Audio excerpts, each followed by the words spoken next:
Welcome back, everyone, to the weekly Armchair Sports Talk. We're, of course, here on Devil's Advocate on what is one of the more historic days in Manchester United history. The 6th of February 2023 is the 65th anniversary of the Munich air disaster. Of course, that's the reason for the graphic and everything right at the front, and it's important that every single year it is remembered for those players that never returned home from Munich. We are going to crack on and talk all about Manchester United, as of course it's always a busy week when Man United are involved. Now, we obviously had a massive game on Saturday. It was Saturday against Crystal Palace. I think I watched the last 20 minutes from behind my sofa. I absolutely despised that last 20 minutes, and I think it took a shine off just sort of how dominant Man United were. So we are going to talk about that first of all. But joining me today, I do have, of course, Keane. I've got Callum and Stu. How are you guys doing today? No doubt. Yeah, good. Yeah, good. Cheers, Greg. Thanks, mate. Good. Yeah, so, I was good. I was good until we all started talking about how we all got shafted by the club. About cup season tickets and Wembley tickets, and that's an absolute disaster. But what can you expect with this current Man United regime? Yeah. We are going to talk about the positive side of Man United this season, and that, for a change, has been the on the pitch stuff. Manchester United are somewhat flying, I guess, under Erik ten Hag. I believe he's the quickest manager now to 25 Manchester United wins. Taken just 34 games, and of course a big win on Saturday. So, Keane, I'll come to you first. What were your overall reactions to the game? We won't focus so much on the massive incident, but in terms of how United played and just the flow of the game and things like that, I thought it was such a marked improvement on that first Palace game. Yeah, it was an improvement on the first Palace game, definitely. I think up until the red card, we had plenty of control in the game. It was plain sailing. And I especially loved the build-up of the second goal. It really had the blueprints of an Erik ten Hag team and the build-up for that goal. And Garnacho, especially, his movement was very integral for that goal. So, yeah, it was a good performance up until then. But even after sending off, we were, I suppose, there was little moments of madness when we conceded that goal. But we were resolute. And a shout out to Lisandro Martinez and Fred.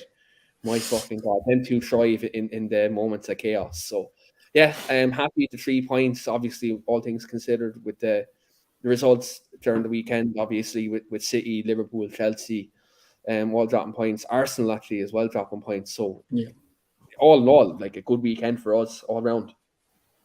Yeah, it seems like we're having more of these weekends, whereas in the past it's been, we've dropped points and other teams have dropped points around us as well, so we've not quite been punished.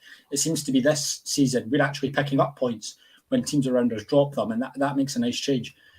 Stu, was it just a case, especially after the big incident we will come on to talk to, was it just a case of business as usual, get out there with a win and sort of whatever way Man United could? Or do you think if we still had 11 men on the pitch that it could have probably been 3 or 4? Because based on the first half, that's what I was thinking. I didn't think Palace had stood a chance after. It was interesting how the game unfolded, really, wasn't it? Because you're absolutely right, both of you, that we attacked with some kind of gusto for once. We were at them right at the beginning. We put them under all sorts of pressure. We dominated possession. Our use of the ball was much, much better than what it's been actually in the last couple of games. And I think if you forget the incident and look at the game, look, winning football is all about just winning games. Whether you score 1 or 2, it doesn't necessarily matter too much, because at this time of the season, it's such a fragmented season for us. We've got games every 3 days at the minute. Getting over the line is way more important than scoring 4 or 5 goals. But I have to say, Greg, I thought we'd perhaps win the game 2-0. I didn't think we'd go ahead and win it 3 or 4. I thought we might win the game 2-0. And I thought we had enough in us until that incident happened. A lot of people I saw on Twitter, a lot of fans were going against the ref. We played against Palace plus the ref. But look, you play football, I play football, mate. I've been in getting plenty of games like that. You just concentrate on your own game. And that's what the lads did, in all fairness to them. That's how it actually transpired. That's what they did. And I think when you look at, we've now got a manager who's willing to make the ruthless calls, brings Garnacho on, takes him off, just assured. It's the right thing to do. You can sulk and moan as much as you like as a player. I've done plenty of moaning in my life as a footballer. You literally have to get on with it. And we need somebody like that. And I think I think the squad now will be looking at what Ten Hag did. Garnacho will be looking at what he did. It was nothing that he did wrong on the pitch. It was a tactical decision, and I love to see that. So, business as usual. I just think it's a game we had to win. Keane was right, though. 2 years ago, we would have lost it. There's no two ways about it. We might even draw the game. We might even lost it last year, but this year is a completely different mentality. So I was really, really pleased. My lad said that the ground was buzzing. It looks like it, and it looks like there's a real, just the way the players reacted right at the end. Obviously, they clung on for the win, but it seems like a real cohesion, and that everyone knew how big a result it was from the situation that it is. And I know we say it every year, or every time Man United go through this sort of transition, the team becomes likeable again. It seems like they like each other. It doesn't seem like not only they're likeable to us, like they like each other. They get on with each other. They're genuinely mates, and they work hard for each other. Can you hear me, Callum? Yeah. Keep talking. Can you hear me? Yeah, I can hear you. It just feels very quiet in my ears, and I'm trying to fix it. Sorry. To be honest, I can't hear you. But... Sorry, Greg, you're talking about players liking each other. Cal mentioned on a show last year, actually, about the players not playing for anyone but themselves. And me and Cal, we're on the same page on this. And interesting to hear Bruno, was it 2 weeks ago when he came out and said we were playing as individuals rather than on the team. I wonder what big Portuguese might have had an influence on playing for themselves. Portuguese. I wonder what. I wonder who that might be. It's interesting for a top line footballer to come out and actually admit that, because we knew it as fans, didn't we? We knew it as as fans, so it was interesting. So it was good to see. It was refreshing. Cal, I'm going to ask you first because I know my opinion on it. Do you think it was a red card? Is Casemiro being stupid? Is he unlucky? What's happened? From one angle, it was probably a red card, wasn't it? But from every other angle in the world, it was probably a little bit harsh. Considering the stuff we've seen with was it Ayew and Fred, that looked worse. Yeah. Of course, with us being in Britain and we didn't have the game live, I didn't see it live because we didn't have it on TV. And unfortunately, I didn't have a ticket. By radio and telecast. That's how we. So I had to wait for the full highlights on Sky Sports at the night. So it was a bit. Do you know what? No, it wasn't a red card. I think the problem we've got now is if the Carabao Cup final was 5 games away, not 4. I think we'd appeal it. But because we're Man United and famously hated, I don't think our appeal would be successful. And if we did appeal it and it was not given, which I'm more of the inclination that would be the case, he'd miss the final. So he'd be fresh for Barcelona. He'd be fresher for the final. So I think with Sabitzer coming in, Fred's obviously in form. Bruno, I think if we can just try to keep those 3 in at the minute, hopefully maybe bring in Kobe, see Zidane get some minutes at the end of games just to keep the midfield that little bit more fresh. I think it's probably not worth the risk of the appeal. I've understood why he's given it because of the VAR footage that he's seen. The problem is when they slow it down to the point that they do, it makes it look 10 times worse. And because they've done that, the referee has obviously felt that he's had no choice whether to send him off or not. When in reality, why the Fred and Ayew thing wasn't looked at, why the aftermath of Will Hughes and Casemiro wasn't looked at, it from so many angles, it looked like Casemiro was kind of moving him away. But from other angles, it looked like he was strangling him. From after footage, it's shown like they were laughing and joking with each other after it. Why wasn't Ayew looked at? There's so many if buts and maybes, and I think United are going to have a big decision whether they do actually appeal it. Personally, I think they won't take the risk. I think they'll just go, look, we're in a good position in the league. We're in the final. We're still in a good position in the cup. It'll be fresh for the Europa League game against Barcelona. I think they'll probably just go, do you know what? We'll cut our loss on it, and I think we'll be okay without him in terms of the teams we've got to play. So, yeah, it was harsh, but unfortunately, that just seems to be United at the minute. It seems like the whole world is against us at the minute, and I think I think it sort of shows you everything about what people are thinking about Man United at the moment. A little bit scared. Although we did get a penalty in this game that it did take. I don't know why the referee looked at it point blank and then had to go VAR to see from 20. Was that the handball? It was the handball, that wasn't it? Was that the handball? He was literally about 15 yards away. And he was literally staring right at it. Yeah, this is what I mean. Like, referees are using VAR as a hiding place. You're supposed to be make top, a decision, one of the top, arguably the top league in the world. You're supposed to be one of the best officials in the world. Yeah. I think that the failings of VAR hasn't just shown how bad VAR can be. I think it's highlighted the failings of how bad the officials are. The officials in this country are so poor. And the fact that the officials are using VAR isn't an issue. It's the people that are so incompetent that are using VAR.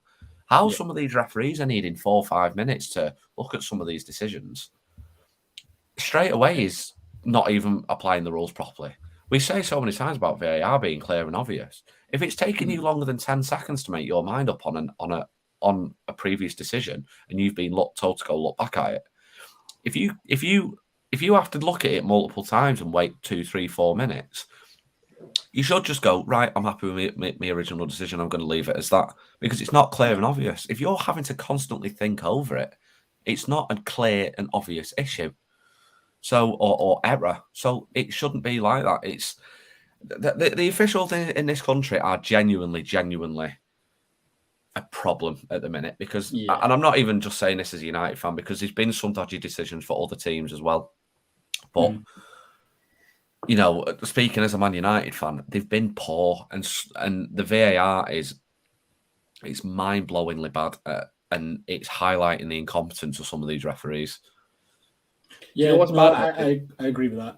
Do you know what's bad about this is the reason why I think, especially with the Casemiro one and the couple of decisions that have gone against us in the last couple of weeks is it feels like the referees and the FA feel like they owe everyone now after that Bruno goal a couple of weeks ago, you know, where the offside decision happened and it feels like they kind of they owe everyone else one for United getting a decision. And that no way was a red card. I don't give a fuck what anyone says. And sorry for my language, but I have to. Because I think it was Keane, personally. When you look, but here's the thing though. You look at all the other angles. That's not a red card. For me, it's not a red card. It's a very soft decision. They picked the worst angle with the worst timing in terms of making it really slow and make it look really bad. With VAR, you should have more than one angle. You should have 5, 6, 7 different alternative angles with the amount of technology and the amount of cameras in the stadium you have. But the way they isolated that particular issue, that for me, that's not violence. He's holding them back. He didn't even have him by the throat. He had him by the side. And he had the fucking collar of his jersey. Yeah, and he didn't either. I get what you're saying, but he's sent off for that's what I said. I said to you in the chat the other day, on Saturday night when we were all talking about it. That, it's not sent off for violent action; it's sent off for violent conduct. Yeah, that's it. Yeah. He was sent off because his actions because his action was directly violent, but because his manner and what he's done is a violent manner. You grab someone by here as if you're going to grab them. You could do anything to them. That's as violent as it is choking them. So whether he choked them or not, he's given the referee a decision to make. And I agree, they should have looked at the whole thing. They should have been looked at the whole brawl of what was going on to see if there was hands being thrown and whatever. It shouldn't have just been Casemiro singled out. But either they all needed to be sent off, so Ayew as well as Casemiro, or they just went, it's handbags and it doesn't matter. I was asked about it, and I've been sent off for something similar in the past, fellas.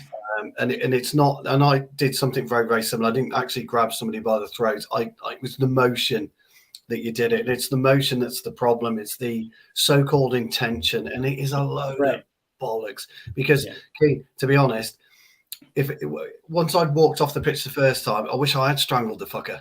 You know, and that's the thing. Because I would with no difference if I'd strangled him or went to strangle him. It was proposed violent conduct, and this is the issue.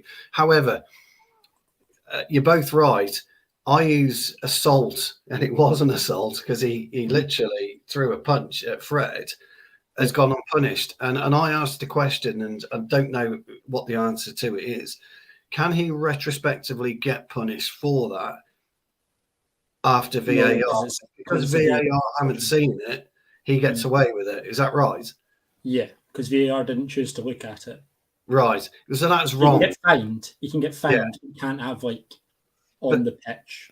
But that's wrong because it all comes down to intent, and I don't agree with it. I think it's wrong.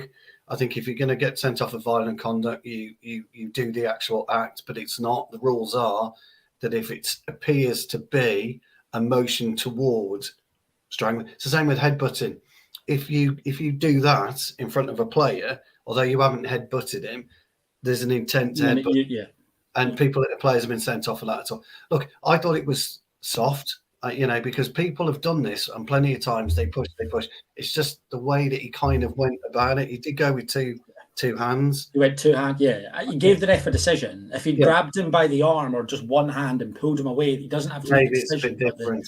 The way that it can be interpreted, you've given the referee a decision to make. And I just think the minute I saw it, I was like, he's off. Like, it's not going to not. You know what? I'm sorry, right? Yeah, you are right, Greg. He has given him he's given him a decision to make. Well, this is where the applying of laws and things in football need to just have a common sense approach to it. He's not strangled him. He's done it with the. I know this sounds bizarre to say, but he's done it with the right intent to remove him from the situation. Yeah, but because of how it looks, he's been sent off. It's more unlucky than his intention, and just go. Do you know what? It looks bad, but it's nowhere near as bad as it is as it's being made out to be. And so the thing is, you are right in the sense of he's given the referee a decision to make, but this is where the referees in this country need to just apply a common sense approach to it and go, well, do you know what? He has done that, but he's not hurt him. He's not intently hurt him or gone to it with the intention of hurting him. His intention was actually the right thing to do. Yeah. So in that respect, he doesn't need to be sent off. I'd half have even understood the yellow card for it, but you can't. I just think it's been blown way out of proportion. And I'm sorry, one thing has got to be mentioned. When you have pundits on national broadcasting radio stations saying that the man should be going to prison for it, it says absolutely everything. It is without fail every single Monday and every single Saturday evening or Sunday evening, without fail on that radio station, something so bafflingly ridiculous about Manchester United. It has got to the point now where people cannot be listening to it as a Man United fan. There's only very few people on that station that actually, when you have the likes of Laura Woods and Ali McCoist actually taking the piss out of him for saying things like that, it shows how ridiculous you are and how ridiculously it sounds that you are genuinely saying that you're saying he should be going to prison and that kids are watching it. Like, just get a grip of yourself. It's every week and every day. We talk sport, lads. Like, look, these are people who employ, and I'm going to name them by name because, like, to be fair, if anyone's going to get flagged for this at this show, it's going to be me anyway. So I may as well be the one who says it. But at the end of the day, TalkSport are people who employ domestic abusers and racists on their platform. So, like, at the end of the day, they're literally the end of the barrel in terms of content and in terms of the people who they have on there. So their opinions are completely irrelevant. Now, look, you've great people like Callum mentioned, like Laura Woods, Adi McCoist. I'd even say Simon Jordan, for example, with certain topics, he's good in what he talks about. Like when you talk about ownerships and football finance. Yeah, he's got his like niches, he's okay. Yeah, he's 50-50, but the rest of them are just absolute scum. And look, it's basically. I don't think the United fans are as up in arms if Ayew gets sent off as well. Yeah, I feel like a lot of it is like so unjust, and immediately people are like, "Oh, but Ayew should have been sent off." Yeah, probably, but I don't think I wouldn't if Ayew was sent off as well. I would have been like, "Yeah, that's probably fair." Like, my only thing is Ayew should have went too, but it didn't surprise me. I saw it once and I was like, but that's another issue with it, though, isn't it? It's the consistency of the applying of the rules. If Casemiro was sent off and Ayew was sent off, I don't actually think any United fan would have gone, do you know what, fine, he shouldn't have. I think everyone would have just gone, do you know what, both things were treated equally. Yeah. Both been sent off, both raised their hands, done, both gone. But the fact that one was and the other wasn't, it almost signifies a bias among the referees. Did Anthony not get booked as well?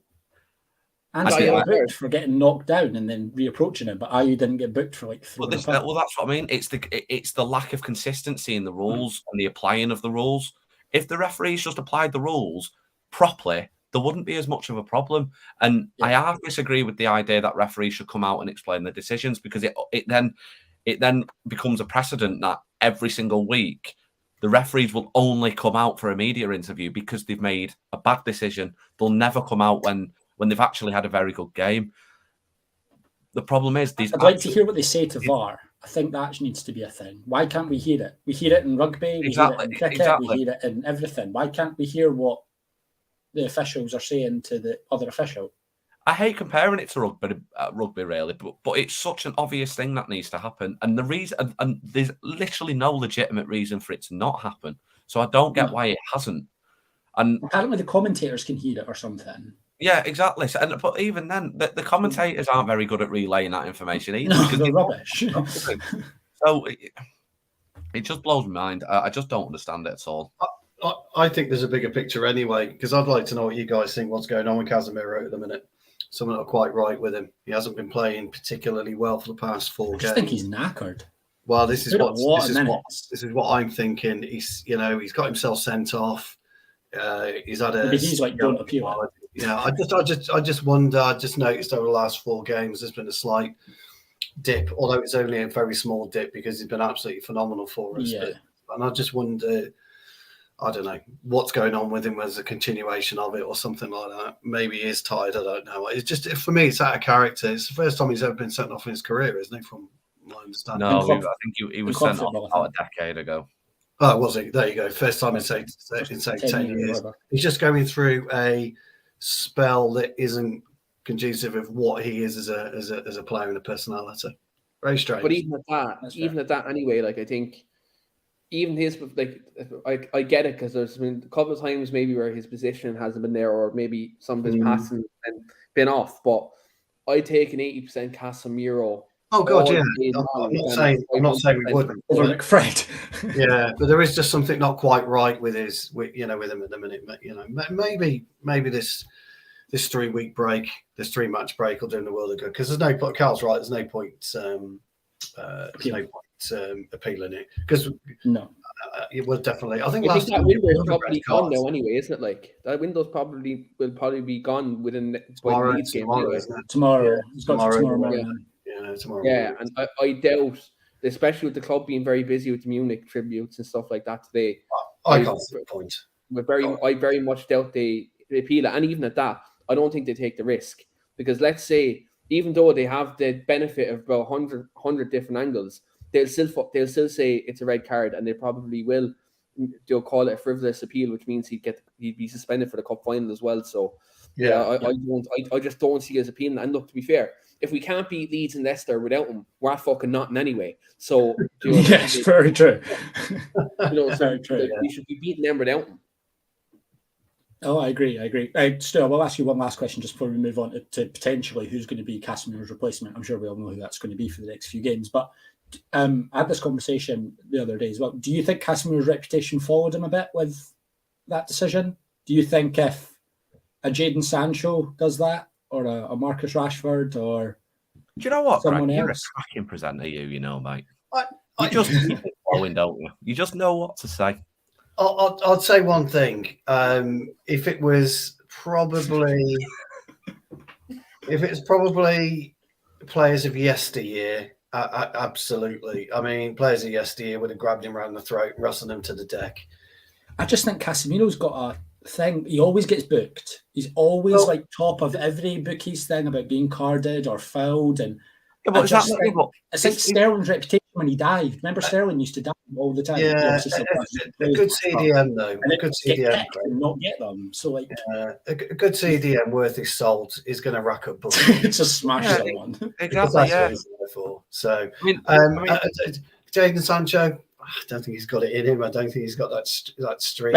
No, I hope not. Unfortunately, I would say our new fella Zabitz has probably got that fire. If that was Bruno Fernandes, he's getting sent off as well. 100%. Oh, Bruno's getting a 4-game ban just for being Bruno. Bruno's getting sent off for that. But like I say though, if you're going to do something, get sent off properly. Don't get sent off. So Casemiro's watching. That's what you've got to do then. So just really go for it next. Just do it or not. Yeah, don't slap your head. Goya Cuchillo and Maradona type style. Like absolutely, frame the boot and everything. Yeah, definitely. Perfect. So we're all going to obviously move on to talk a little bit about player that came on. I thought he looked okay in what he did so far. Marcel Sabitzer making his Man United debut. We would assume he's going to be Fred's partner for the next 3 games. I assume no one thinks he's going to do something mad and play Lindelof at defensive midfield or anything like that. We just all think it's going to be Sabitzer. Yeah, I think it'll be Sabitzer. Now, the only other thing I was thinking about was maybe if McTominay can get back fit, then maybe him, because he has a good track record against Leeds. Like he always plays really well against Leeds, but he looks like he's still injured. But look, I think Sabitzer looked tidy. He looked mobile, and he got himself about. Look, his introduction to Premier League football is going to be slightly fast tracked, with this Casemiro suspension. So I think, look, I think at the game at Old Trafford, we're going to have probably the majority of possession. Leeds are going to look to hit us on the break. So I think that type of game will suit him. In that regard, he likes to get on the ball. He likes to ping passes. What really impressed me was the fact he gets stuck in. The fact he's coming from the Bundesliga, and look, everyone knows. Well, I don't know if Callum and Keane know what I think about the Bundesliga in terms of quality of league. And we're not going to go there because that's a full podcast in itself. But coming from that league and coming into with the intensity that he did on Saturday in a cameo appearance, I thought looked good. And I think maybe from a defensive standpoint, he probably gives us something a bit more than what Christian Eriksen does. Whereas Eriksen probably gives us slightly more on the ball, but I think from a defensive standpoint, Sabitzer will give us more. And look, there's very few better introductions to Manchester United than Leeds United at home. So baptism by fire, as I'd say. Yeah, if he can't get up for Leeds United at home, he's not a Man United player, really, is he? If he can't get have a bit of fire in him. Callum, do you think he plays alongside Fred, or do you think he sort of supports Fred a little bit behind, or do you think Fred plays slightly deeper? Do you think it's a flat 3? I think. Do you know what? I honestly don't know. I think it'll be any of those at this point. I think it's so limited, the options that we've got. I really wouldn't be surprised to see any of them. I think Fred.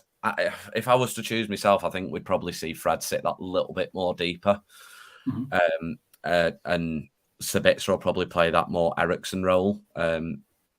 That he's got the capabilities the same as Eriksen. He can hit those long range passes diagonal across the pitch, but he can control the tempo slightly from that little bit deeper than for the likes of Bruno, for example. I actually wouldn't be surprised if we signed him in the summer. To be honest, I think we will. I think we'll sign him both. I think if we get a good price for him, and for the likes of Tielemans as well, who come in on a free, I think the depth in midfield immediately improves massively there, and it really helps us going into next season. And I think if we were to be shrewd in the market, I think we'd get them both at good prices, meaning we could go and spend that more elsewhere for the likes on a striker, for example. But I'm really excited to actually see where he'll play and how he'll do, because I used to play Football Manager a few years ago, and he was brilliant on that. And whenever I see like Tielemans was another one, like 6-7 years ago when I used to play it. Yeah, he's like 17 at Monaco. And I always have like a soft spot for when I see all the younger players on that game come to act that, and I see them in real life. So I'm really excited to actually see him from a gaming nerd standpoint, I suppose. But I'm really excited to see how he does, and I think I wouldn't be surprised if we signed him in the summer. But obviously, whether we do or not is actually down to Sabitzer and his performances. And if he takes control of his own performances, then I wouldn't be surprised if we see him permanently in the United top. Yeah, I agree, and I think he'll be looking at it as a chance, because he's obviously gone to Bayern Munich. He's not played as much as he probably thought he was going to. They're stocked in midfield sort of options, so I would have thought he's seen this chance as a way to sort of prove himself and to get another big move. And he knows Man United will pay a lot of wages. He'll get a good pay to come play in the Premier League, and if he can prove that he's good enough, then I'm sure United would happily take him.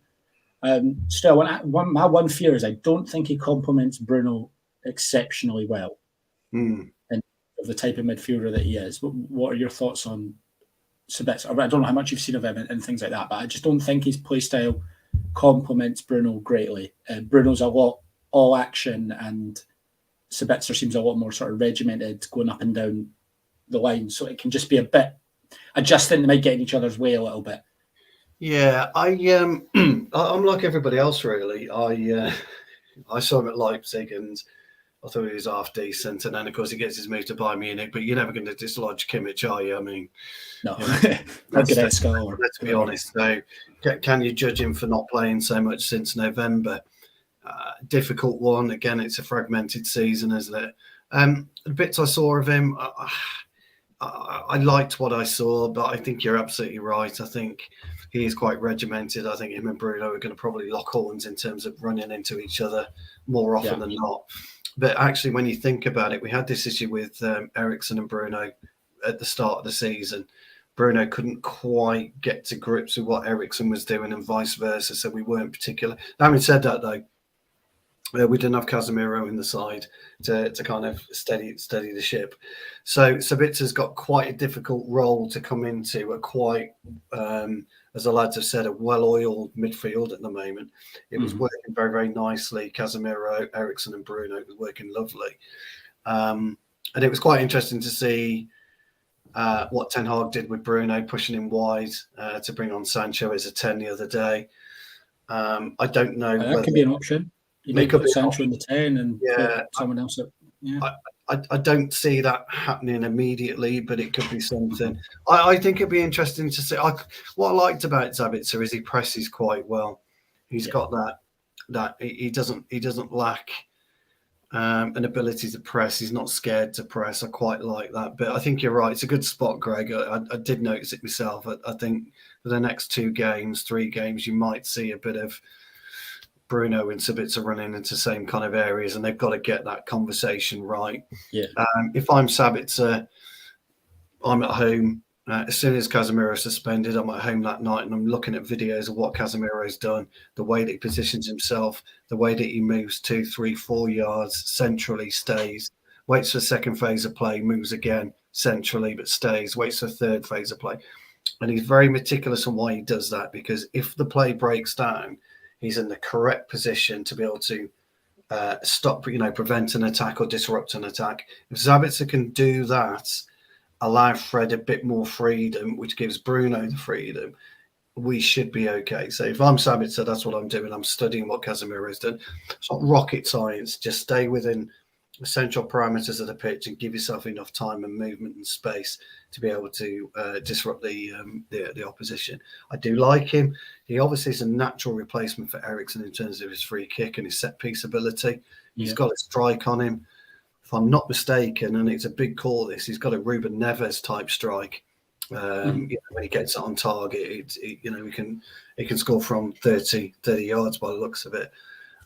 So he's got a good array of passing. So it's going to take him time. I think any of us, we all understand football here, so we know he's not going to come into it running. But I think if he studies what Casemiro does, he could be just the right person that we need. I think he fits the right profile right now. Do you know what? He certainly fits that Eriksen profile. Do you know what I think might happen, lads? You mentioned Fred going deeper. I actually think Sabitzer could end up going deeper, and I'll tell you why. Do you remember at the start of the season when he tried Eriksen as a deep line playmaker, but he didn't have the physical. He didn't have the physical prowess to do it. Like in terms of that, I think the fact that Sabitzer is press resistant, I think he may actually try him there, and they may go a pivot, but I think he actually might be the deep line playmaker, and Fred can be more the box to box, because he'd have more mobility and he's very good in transition and breaking up play, and then I think Bruno obviously will just be Bruno. I think Sabitzer does have that capability to maybe drop in between 2 centre halves, receive the ball and start the play, because I think with Fred, if Fred drops in, he does have that kind of lapse in concentration. Whereas I think like Sabitzer is more technically sound. So if you're playing any of the two of them, I think maybe Sabitzer would be more suited to being that deep line playmaker. than actually what Fred would be. And like, look, like I think even what Stu said, look, if he can scan the midfield like Casemiro does, that'd be great. But no one's going to do that. I think realistically, I think we all know that no one's going to do it. But I think when I look at him, I think he'd be more suited to that sitting in than Fred. Personally, that's just my opinion. But I just look at their skill sets. I think he'd probably be more suited to the role. Yeah, Fred's attacker and interceptor. He's a luxury player. He's probably not someone you want to sort of. And that's weird to say that Fred's a luxury player, but Fred does one thing really, really well. And Man United, when they got Fred, weren't in a position to be buying players that do one thing really well. And he sort of had to fit his way around it. And I think he is more effective going forward. So maybe he does play Sabitzer as that sort of deep lying midfielder. He tried it with Ericsson. I think he might try it with Sabitzer because he's slightly more physical and he's more mobile as well. Yeah, and I suppose we've got the advantage of Bruno in that midfield, and he'll press. We know Bruno will press, and he'll run, and he'll run back and cover if he has to. It's not like midfielders of yesteryear. Before we quickly move on to Leeds, just because I think this would be funny, if you got the chance to swap Sabitzer with Paul Pogba and put him in this team, would you do it? No. No, not with Casemiro. I'm saying if you had Casemiro and you had Bruno. No. And you had Rashford playing with Sancho. I was muted then. No, I would not do that. No, it's a no, that one, Greg, I think, mate, all around. I hate Pogba with Casemiro would be fun. Right. I Callum's probably going to dig the head off me next time he sees me in Manchester. But if you can tell me Pogba stays fully fit and he has the freedom to roam with Casemiro behind him, I probably would. But he can't stay fit. That'd be the only thing. Based on footballing ability, yes, him beside Casemiro would be a dream. Because exactly. But he's so injured at the moment, and he can't seem to get himself out of this injury. And ultimately, we got rid of him on a free, brought him back for 90 million quid, and then he left on a free again. I'm not saying I want him back, but I'm saying no. If you can have Paul Pogba fully fit and firing, like with Casemiro beside him and Fernandes, it would be unbelievable. But I just don't want, look, I think the circus is over. Eric Ten Hag does not put up with circuses anymore. No joke anymore. It certainly doesn't. Well, speaking of circuses, Leeds sacked another manager today. They got rid of Jesse Marsh. Of course, he moves on. I think, how long was he in charge? Did he get a year? Was it a year, A year and a bit, I think. Something like that. I believe they're 17th in the Premier League. They haven't won a Premier League game in 3 months. And AirPods man, Ralph Rangnick's assistant, is going to be taking over for the game on Kurt Angle. Yeah, Kurt Angle. What are we still coming to you first? Were you shocked to see Marsh get sacked? I was a little bit, to be honest. And I know people will say, well, they haven't won in 7 games, etc., etc., etc. But I think the Premier League's changing slowly. You can no longer pull the trigger too quickly. Although, look, a year isn't too quick, I know, but you've got to give people a chance to really establish themselves. And Leeds have been one of those hit and miss teams this season. They'll either beat you well, or they'll lose. Now, is that any different to under Bielsa? Not really. But I just think that Jesse Marsh was a more meticulous type of manager. People have been ripping the piss out of him, because he's American, etc., etc., etc. But when you actually delve down to what he did last season, how he kept Leeds up and how he stabilised the club, I think it was a bit of a shock to me. And I'm reading, the board have come out themselves and said it was a very, very difficult decision to remove him. But they've looked at what's happened at Brighton, for example, and they've looked at what's happened at other clubs, and they've decided it was the right time to try and keep Leeds in the Premier League. I'm not really sure it makes much difference to our game on Wednesday and our game on Saturday, to be honest. Manager bounce? No, I don't. I don't see a new manager bounce, really. I think Leeds at the minute, they've sacked him at the wrong time, or they've sacked him at the right time. It depends how you view football. I know that sounds a bit stupid, but the board will be looking at it and say, right, we've got 2 games at Man United. We ain't winning those. It's not happening. And this happens, by the way. I can tell you now, managers discuss it in boards. We done this with Ollie, didn't we? We done this with Ollie, and we sacked him, and Ralph Rangnick had this 12-game time to bet in this team with the gang press and all that. And, in theory, that was great at the time. And most boards will look at it and say, look, we're not going to beat Man United twice. Okay, so let's do it now, and let's spend 2 weeks bringing somebody in that we think can manifest a way out of this. And that does happen in football. I know it sounds ridiculous, but it does happen in football. That's how stupid board of directors are. And as Keane did say, we did it quite right. I feel for the guy, actually. He's had a lot of ridicule. He's a very, very astute manager. He's done very, very well in America, and he's done okay in Germany. He's an astute manager. I think they pulled the trigger too quickly, because who else are you going to get? I mean, this is the thing with pulling the trigger. Who are you going to get? Who is out there? You're going to go and get Steven Gerrard? Yeah. That'd be a dream. Gerrard to relegate Leeds. Is there a better day for the United fan? Are you going to get Bielsa back? Who is there out there that isn't currently employed that they can just pull off and hope that they'll? I'll give you a shout. I'll give you a shout who I seen today who was actually linked to the job. The Celtic manager, what's his name? Postecoglou. Ange Postecoglou. Yeah, there's no way in hell he takes. He's okay. He's come from where did he come from? Germany, or did he come from Australia? I know. I've seen it today. He was in Australia. He was in Japan. Sorry, he was in Japan. In Japan. So he comes from Japan. He comes from, he's not really okay. Yeah, to be fair, any of us could pull up trees in Celtic. At Celtic, let's be honest.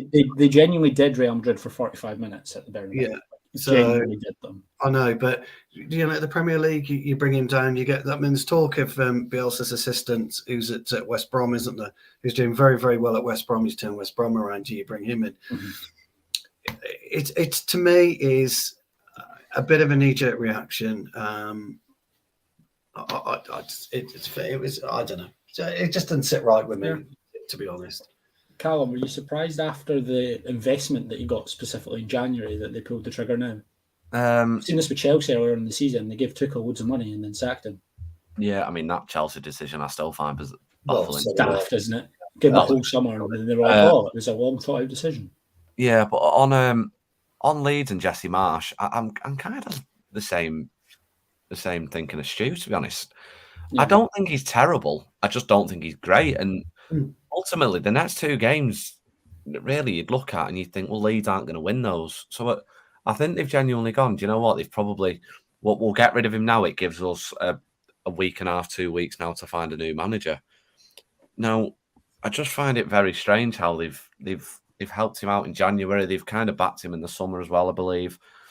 And then they sacked him. I don't think, from what I can gather from looking at things online, maybe, and the atmosphere in their stadium, it seemed like they didn't want him there anymore. And looking at the fixtures here, I mean, if we go back to so Forest, obviously, I think if he'd have beat Forest, he'd have probably got the 2 United games. But the fact that he's lost to a Forest team who ultimately has had a manager come in and have loads of new players come in, and he's managed to get them to gel together. I do think that their board, if they've had any kind of thinking behind it, have gone, well, if he can do that, how can our manager still not do that with the backing we've gave him? But if obviously they lost to Forest, but the only games they've won in the last, I think, 8 or 9 that I've got here were against Cardiff in the FA Cup and Accrington Stanley in the FA Cup.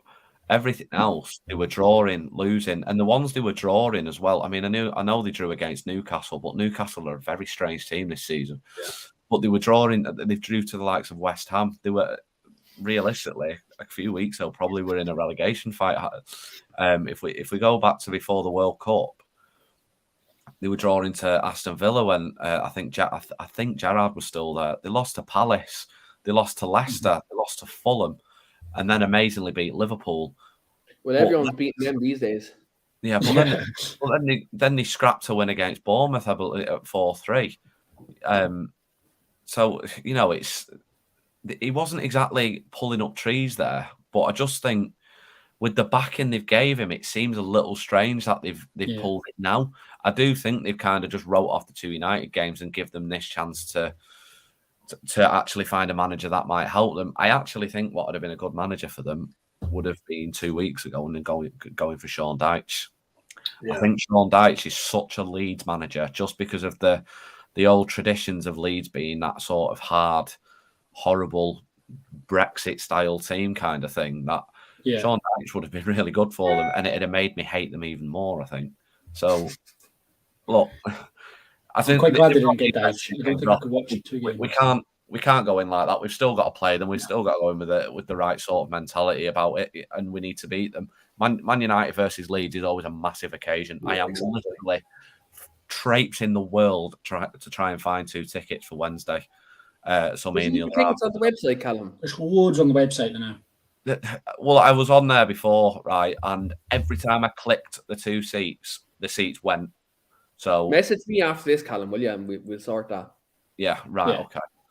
Well, I'll stay on this and we'll sort it because I'm trying so hard to find some. But we'll sort it. There's loads now. I'm looking now. Like you can literally, there's loads, absolutely loads. Yeah, I'll get it up and have a look. We'll sort it afterwards anyway. But look, definitely. Sort it after. I don't know who they'll go for though. I don't, like Stu said, I don't know who's genuinely available. I do wonder if it'll be one of them where if Armour sort of shows some kind of signs of progression over these next 2 games against Man United and probably keeps the scoreline respectable, I reckon he'll get the game after. So obviously they've got United this week and then on Sunday, but then they play Everton. That's it. That could be a massive game for Leeds. So and then after that, Southampton. I think these next 4 games Leeds have probably define whether they stay in the league, I think. Because Southampton have been appalling, and Everton obviously with Sean Dyche. If they do get that new manager bounce, then it could be very different. But Everton are still very unsure, I think, at the minute. So look, I just don't know what manager would come in now and actually sort them out. The only one that I think will be Bielsa, and that would be a very bizarre decision. That'd be amazing. That would be so strange. Yeah, it would be funny, but it would be so strange. But you're right. I hope you're right anyway in the fact that they don't seek to replace him before. I don't think they'll replace him before Wednesday. I don't think we've got to worry about that. But before the next game, like so we play them twice in 3 games. So yeah, I'm hoping that they don't replace him before then. Hopefully they just sort of accept they're going to get beat and they give themselves 2 weeks effectively to find a replacement. But obviously, as you said, we've got to go on. We've got to beat them. Moving on to obviously talking a little bit more about Manchester United side of things. I'll come to you, Keane. I would say one, but probably our second best player throughout these last sort of 10, 11 games has been Bruno Fernandes. Obviously, we spoke a lot about Rashford over the last few weeks. Sort of pops up with a goal all the time now. He's flying. I believe it's 8 goals and 4 assists, 8 goals and 3 assists in the last 10 games. But the other one's Bruno Fernandes. He's got 4 goals and 4 assists in his last 10. Is Bruno back to his best?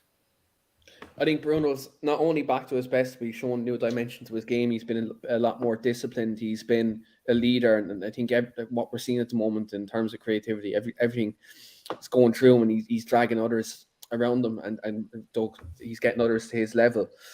I think it's not a coincidence. The minute Cristiano Ronaldo leaves the club, Rashford's better. Like 2021 season. The 2021 season and 1920. We're getting that version of Rashford, but better this season. We're getting we're starting to get the best version of Bruno and even a more disciplined one. I suppose in earnest of Ten Hag being there. So yeah, he's definitely improved, and I just hope to God now with that. In a few weeks' time, we're having the conversation about him being permanent captain.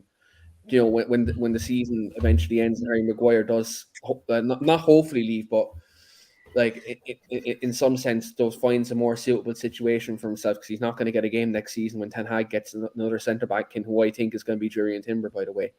I think Harry Maguire will fall down even further down the pecking order next season. So I think Bruno Fernandes should definitely be the captain next season and permanent captain, club captain, because he's clearly the leader in the dressing room. Like all the players look up to him at the club. And you look at the likes of Garnacho and stuff like that. He's starting to, I suppose, get closer to Bruno.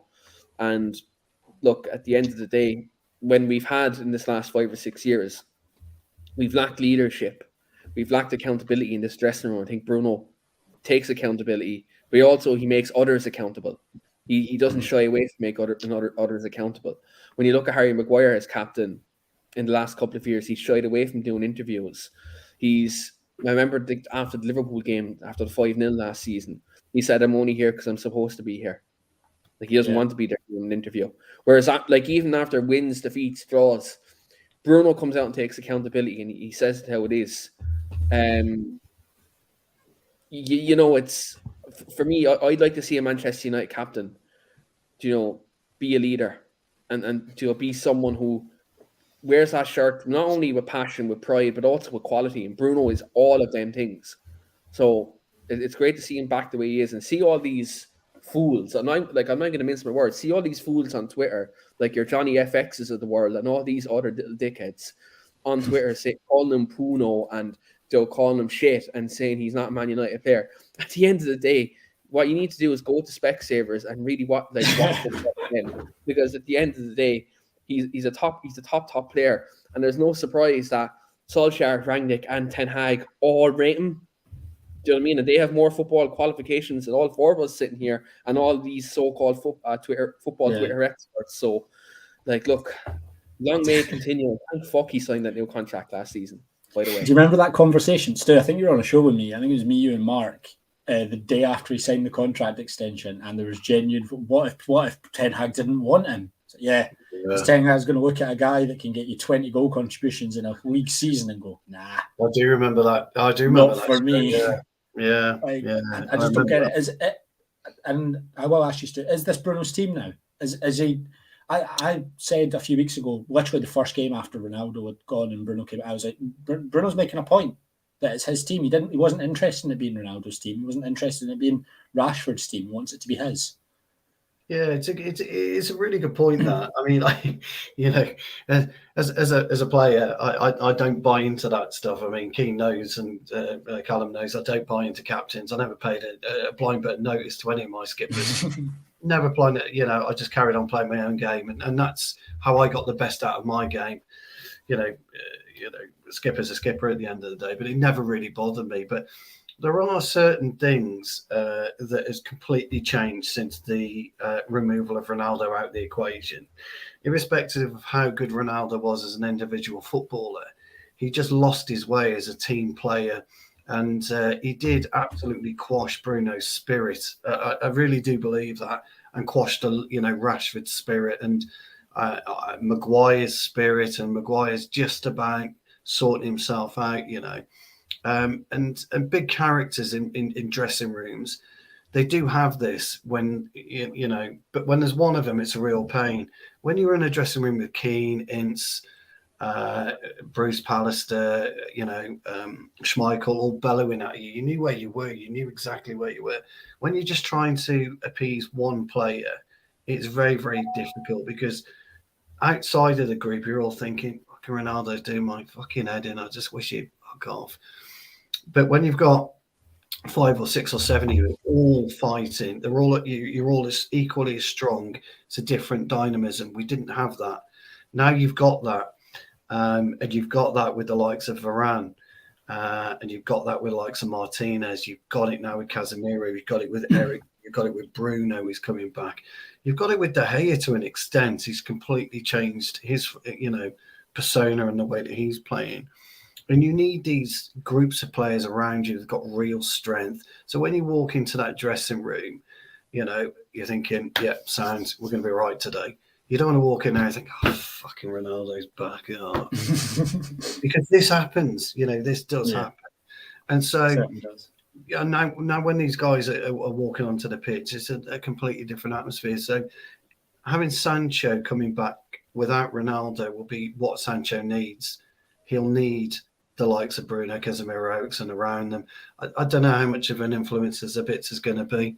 He's still quite a young lad, isn't he? But, you can look at Rashford. You can look at Dalot, Wan-Bissaka. You can look at what's happened, how these players have re-flourished since the removal of Ronaldo. It's a really good point. So I think it is Bruno's team to an extent. As I say, the skipper thing, it is what it is. I just whatever. No, that's fine. I've captained the team a few times. And if you look back at the days, Yeah, sorry. Back in the day, it was like Keno's dressing room, weren't it? Like, it was Yeah, it was. Rob Yeah. Bruce's dressing room. So I think right now it's probably Bruno's dressing room right now. Like, I'd say he's the main man in there. Like, yeah, and I think people are looking towards him, but then again, you've got to look at your own game as well. You've got to make sure that you're there that's performing. If you're in that team, you've got to perform. Make sure you perform all the time. It's really interesting. It's a great dynamic, but it's a good call. Good call. Cal, I'm going to ask you quickly before we move on to sort of any predictions about the game. Is if I assume do you feel the same? Do you think it should be Bruno captain going forward? And if so, is he going to be the one to lift number 21? Is it going to be him in a couple of years' time? Number 24, you mean?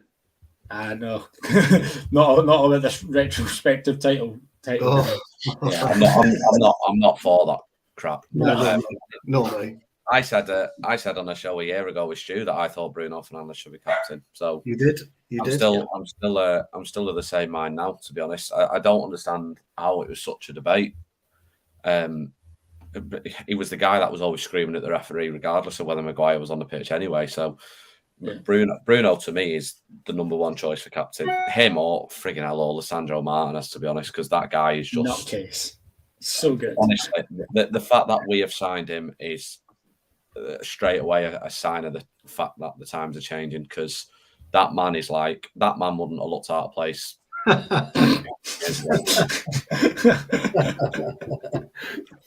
He's honestly, so Bruno, very happy with him as captain. I actually think Maguire won't be here next season. It just doesn't seem to be the case that Ten Hag likes him for whatever reason. He's destined to go to Spurs and play in Antonio Conte's back three. He's destined to go there. Back three. Yeah. In the middle of that back three with proper cover, he'd be unreal. Yeah, he would be good. I wouldn't be surprised, fellas, if you don't see him in Italy. I wouldn't be surprised if Mourinho doesn't try and grab him. Not Roma. Special. Yeah, Roma. I'd put him in as Roma. I think United would be happy probably to cut the losses with him as well. I think that some of the personal abuse he's received is awful from very, very certain parts of some United channels that I won't mention. But ultimately, Goldbridge. He's not. My lips didn't move then. That was weird. No, that was good. He's not a Man United captain, is he, Maguire? And I think that the pressure of him being that has probably affected his performances. So if that's the case, I actually think Maguire will go elsewhere, not be captain at the likes of Spurs or Roma or wherever, and he'll actually be very good, because he's not a bad player. I just don't think he's a United player. I don't think he's a United player who would go and lift a trophy, go and lift a Premier League for us. He's also sorry, Carl. I was just about to say he's been a victim of a very, very weak minded team, hasn't he? A very weak midfield and a very weak time. I agree. I think it's time for him to move. I'm a massive Maguire fan, by the way. We all know that. I really like him. I rate him, but I think it's time for him to move on. I think he needs it for his career. I like him as a person. I don't think he's been the best defender for us, really. I think he's been okay, but I think some of his comments that he's made in the past, where he's probably not took accountability for some of the stuff that he's done on the pitch for us. I mean, because he's not took that accountability when he was supposed to be club captain. I think he's sort of shot himself in the back a little bit with those kind of comments, and the fact that he's done that has probably put a little bit of a cloud over his career, I think, and I think that's why some fans probably are just a little bit goodbye with him. Like one thing that came to mind when it was Burnley, and and then his comments in his post-match interview, he really didn't come across as a captain, and he didn't take any accountability for his mistakes, and that's what annoyed me. So, like I say, I think he'll do very well elsewhere, but I think he's one of those players that you'd need to probably improve on, and whether it's that timber. And I've heard quite a lot of good stuff, but I can't say I've seen him too much, to be honest. So I don't really like commenting on players. When I look at how Ten Hag inverts his fullbacks into midfield, and I look at how he played either centre back or right back in Ten Hag's system at Ajax, I just think that's destined to happen in the summer. Now I know there's not much links there now, but I'm convinced Ten Hag will go in the summer, especially the fact that funds. You like to think funds will be there when then the parasites fuck off. So I do feel like at one point though we need to stop just signing the Ajax team of 2020. Like we do need to like. But there's one or two you'd still take. Like, do you know what I mean? I think Timber. Yeah, I'm sure there is one or two, but like this is when you need like a sport, and obviously this can't be done right now. That's probably going to be something for the new regime and actual sporting director. What's going to happen in the summer is the Frankie de Jong fucking circus will start again. He's going to be 19 weeks of chasing de Jong. Yeah, he's going to be the next Wesley Sneijder, isn't he? Old Frankie de Jong. I think we get him in at the end of it all. In like, I think we get him this summer. I actually think we'll get him. I think we'll get him instead of Bellingham, and we'll get Savitzer as well. We won't get Jude. We get Harry Kane, then we'll get Harry Kane, and I can invite Steve on this podcast, and we can have a great old chinwag about how Kane's going to break the Premier League goal scoring record. Manchester United. Yeah, that would be. I don't think we get Bellingham either, and Bellingham's destined for Man City or Real Madrid. Yeah, interesting. Actually, there's he could stay. He could end up staying at Dortmund. There's a potential. Really? You think they'd have to get rid of someone else then? They do a big play this summer. Steele is in the know when it comes to Bellingham, lads. I don't know if you know. Steele's in the know, lads. Don't worry. Yeah, I am. Yeah, but I'm not saying he is. But there is a potential that he could stay at Dortmund. I know there's conversations between them and Real Madrid. I don't see City being an equation. I don't see us being an equation. I don't see Liverpool being an equation. Bellingham's not going to go to a conference team. Well, exactly. That's true. His lad, his brother, is slightly better actually. Joby's a phenomenal. He's going to Spurs, isn't he? Yeah, that's right. Yeah, I think he'll end up at Spurs. Yeah. The thing about Jude is he'll be. I think he's 21 or 9 or first name terms with him. Good. Sorry. Actually, to be fair, I'm not. But anyway, I'm just with his family. But all I would say is that it's not as cut and dried as people are saying. It just isn't. It's a difficult move for him because where do you go? How can you progress and where do you go? It's a bit like Declan Rice. Declan Rice has been touted to Man United, City, whatever for 2 years now, and he hasn't moved because are people willing to take that? Well, I'll tell you one thing, right? On He's going Declan to Rice, Newcastle, surely. I'll tell you one thing on Declan Rice, lads. Do you know if he didn't go to England and he still uses his Irish passport, he'd be half the fucking price. Do you know what I would add one port of caution out. I would not be surprised if Chelsea don't go balls out for Jude Bellingham. And I mean, they're stupid enough to go and pay Dortmund 200 million quid.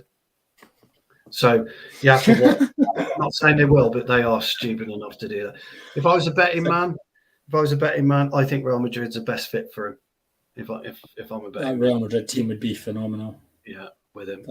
Valverde, Camavinga, Bellingham, Oh, Bellingham.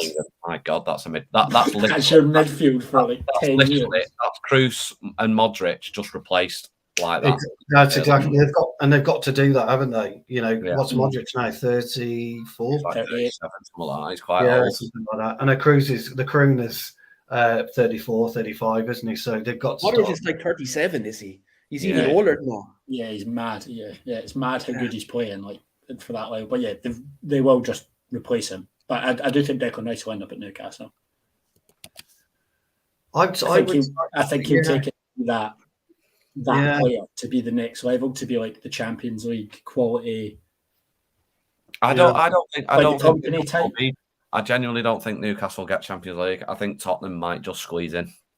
I don't think Europa League is better than considering where they were last season. Obviously, the best thing I saw about Newcastle was if they're this good now in the Bellamy and Adebayor stage, how good could they be when they start hitting when they start adding Agueros and David Silva? You know, when they start hitting their Aguero stage and the De Bruyne stage, how much better could they be? I mean, Eddie Howe's been very good there, and I give huge credit to him. But just getting Europa League for Newcastle, I think, would actually be really good. I think the problem is it'd probably end up feeling like a bit of a naff season for him, with them being in the top four for so much of it. That if they were to then drop into 5th, 6th, and if I think if they ended up hitting 7th, I think the owners would ask questions. I don't think they'd sack towards Rome for their new I manager. don't think they'd sack him, but they'd definitely be wanting better than that next year anyway. It's just no, that's fair. It just prevails. Yeah. I'm not going to go in on the City stuff, but like we said, I'm not interested in retrospective titles. One thing I'm interested in very quickly. I'll just go on this very, very quickly, Greg. Do you know what's going to happen next? They're going to get relegated down to the Championship. They're going to get pumped by Carrick's Michael Carrick's medals. Carrick is going to absolutely pump them next season, and we're going to see an absolute masterclass. Fucking liquid football. I hope so. Yeah, I just quickly on that. That's going to be an 18-month. We won't hear anything for at least 18 months on that. Comfortably. It'll just be a big fine, a transfer ban. It'll be a big fine and a transfer ban. They'll appeal it. The fine will be halved, and the transfer ban will be got exactly. rid of. Exactly. They'll get away with it somehow. These things happen in football, and they're always unprecedented. They've never happened before, and then the punishment is absolutely shite. So honestly, nothing will happen. I'm not interested in having their previous titles took off and us getting an extra break. I'm not interested in that.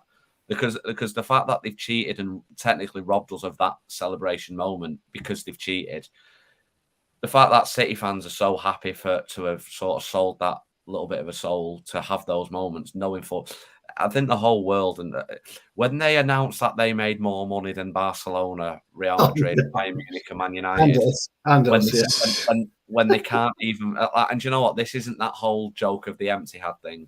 They genuinely don't even fill the stadium. They just don't. And no matter what City fan says, "Oh, we sell out every week," you don't. It's plain as day on the TV. You can buy tickets for the derby on your stadium out every week. Says it all like. The fact that they're getting that amount of money, it's ridiculous. And I think it's just a joke. And the fact that they've been allowed to get away with it and will be allowed to get away with it. That's more like shows what failing modern football has become when money will completely prevail over absolutely everything else. Totally agree. I totally agree, Cal. They had a commercial revenue stream of something like 20 million. United could be in the conference and they would have more commercial revenue than like. I think Wrexham have got a better commercial value than Man City. Seriously. Yeah, they're a bigger club. And that's only by virtue of who own them. With Wrexham. Yeah. Cal's right. Unfortunately, we can want and will, but nothing will ever happen. It just won't happen. Nothing will happen. And they bring too much money to the league in general, and they bring too much, like with the players they bring in, and What's the point in fining them anyway? What's a fine going to do? We'll fine you 300 million quid. Hold on, I'll just get that down my sofa. Hang on a minute. I'll just make up another company and just pretend they're a legit company. Exactly right. Exactly.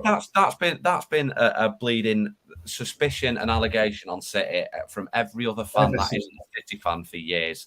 Yeah. And the fact is, it's so off. I mean, one of the companies was made literally a day before they sponsored them and had a blank picture on LinkedIn. They weren't even trying to hide it, and they weren't even trying to hide it because they know they'll get away with it. Yeah, it's ridiculous. It's true. Anyway, there's no point talking about it because, as you say, nothing's going to happen. Perfect. So, we will come on then quickly to what we think the Man United 11 is going to be on Wednesday. Keane, I'll come to you first of all, and then if we all agree, we can sort of move on. So what would your back? I assume you're going a back four and a goal, and obviously the goalkeeper. So you going a back five or? No, I'm not going to back five against Leeds. I'm going to go Heaton and go Moyes. No Moyes, and I'll go down to him. Wan-Bissaka. I think Dalot just needs to be eased in. I think we maybe play him against Leicester. But I think right now Wan-Bissaka deserves staying, not only just on merit, but I don't think his form as well speaks for itself. Varane, Martinez, Shaw, Sabitzer, Fred, Fernandez, Anthony, Garnacho, Rashford. That'd be my front three. I think with Leeds' high line, I think Rashford up front could actually be a good big key to victory on Wednesday. Yeah, my team's the same. What about you, Stu? The same, apart from Garnacho out, Weghorst in. I just think I'll go with Weghorst. I get what you're saying, and I would much prefer to see that front three that you're talking about, but it's what we think he'll go with. I just think he'll put Vegas in.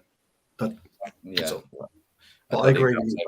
I'd go the same as Stu. I think Weghorst comes in, Rashford moves over the left. Maybe Sancho starts over Anthony, but I don't think it'll happen. The only reason why I think he'll start Weghorst because of that high line is just because of how good Rashford's been on the left. So I genuinely think his form's so good on the left-hand side at the minute. There's no point changing it up too much. The only thing for me, I would go Rashford up front as well, is because I think if you get Garnacho at Luke Ayling, honestly, you have Rashford at Luke Ayling. Either one, but like Rashford the thing is, you're right with that, Keane. You know, you're right with that, but I think a tiring Luke Ayling with Garnacho coming on fresh would be better, which is why I think he'll do that. I think I wouldn't be surprised if we saw Weghorst come off. Rashford he'll come off. Yeah, definitely. And then Garnacho goes on the left. I think that's what will happen. And then Anthony might come off in like the 80th minute for Sancho. Yeah. Do you think Garnacho may get a start to say, like, for what happened on Saturday, or do you not think Ten Hag gives a shit? No, Ten Hag doesn't give a shit. You can't do that. To be great, you can't do that. Yeah. If I'm Ten Hag, I don't give a fuck. Stop your moaning. You're a Man United player. Get on with it. He took it quite well, I thought. He had no choice. To be fair, you've got no choice.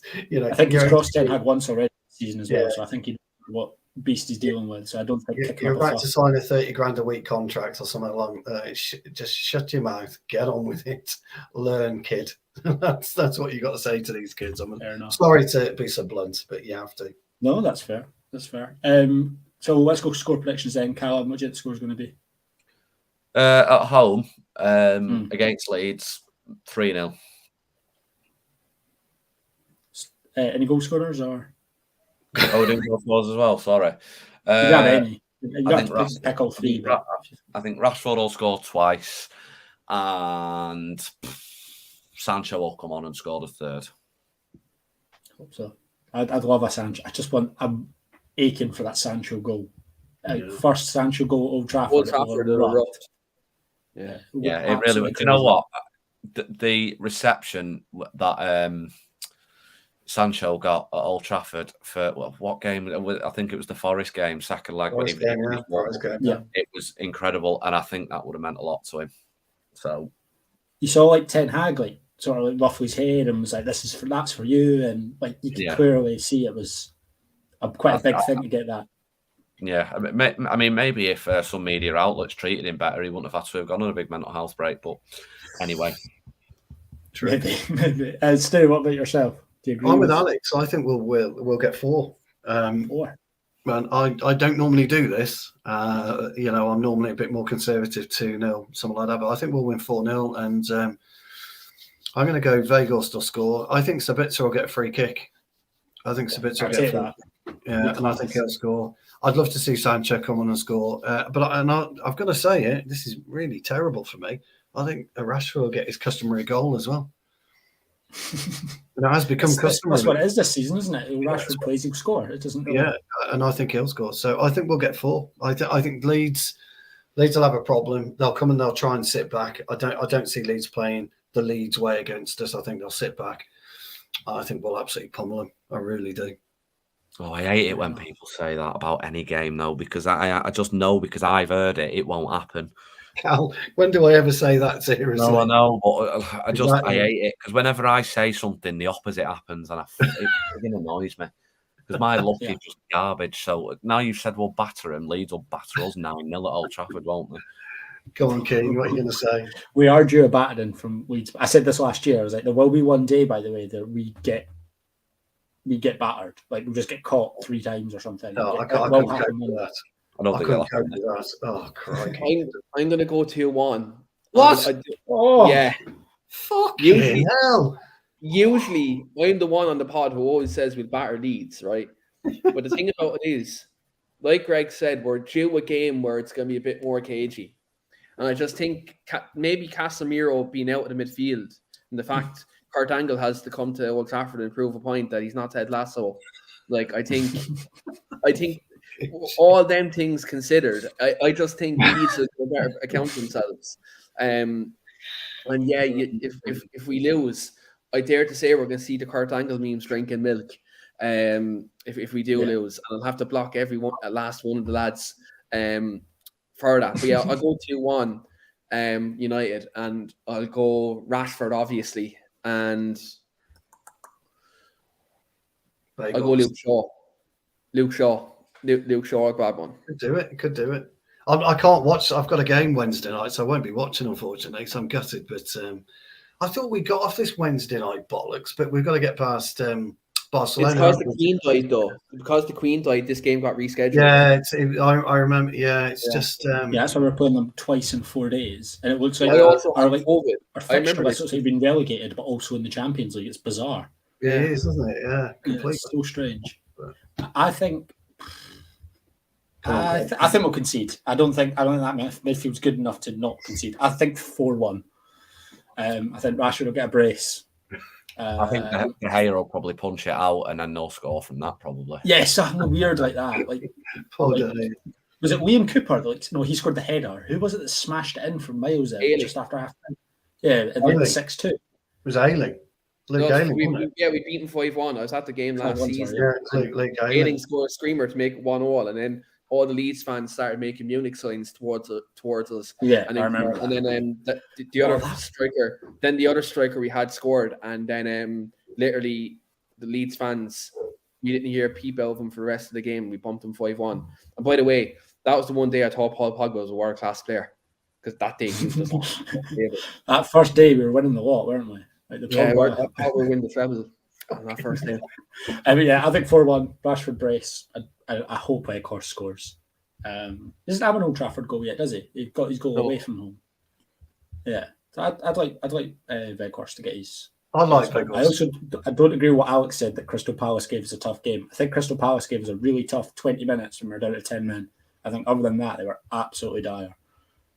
But no, I think it's be. Yeah, I think it'll be a bit more comfortable than 2. I hope it's a bit more comfortable than 2-1 because I can't deal with that. I hate to break it to you. I can't sit and watch Man United eke out a 2-1 win against Leeds. That's too. Is it on Sky? Is it live on Sky? Premier Sports. No, it's not on the fucking telly because for some reason Man United Leeds isn't a big game anymore. So some knobhead decided not to pick it for the fucking TV. Not unless it's on Amazon. I know it's on Premier Sports in Ireland, so not unless it's on Amazon in the UK. It's not. Remember Setanta Sports do? Yeah, I remember Setanta. That's years ago. That's what Premier Sports is now. Oh, right. Oh, okay. It's in Scotland as well. It basically has Celtic games, and that's about it. It's dreadful. Yeah, radio definitely won't be streaming it illegally. Not at all. I'll play with the earphones then on Wednesday. Take my earphones and get my AirPods in. I'll play with them. Fair enough. No, that's everything then. We wrap the show up there. We obviously previewed Leeds. We talked a lot about Palace and, of course, all things Manchester United. Keaton, got anything you need to plug for the show? Anything coming up? Yeah, so match reaction, like I said, tomorrow on Wednesday. We didn't have it on Saturday. It got cancelled literally last minute. So we do apologise about that. But look, we will have match reaction on Wednesday immediately after the game. And yeah, we have another Leeds preview Friday. So yeah, we're going to be talking. Good luck getting content for that. I'm not on that show, but good luck getting content for another Leeds preview.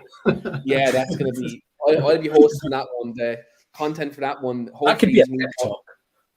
What? That could be a TikTok. That could be 3 minutes long of just the same stuff said again, and then that would be. Yeah, literally, we beat Kurt Angle. Do you know, we are literally Baron Corbin. We beat him. That's literally it.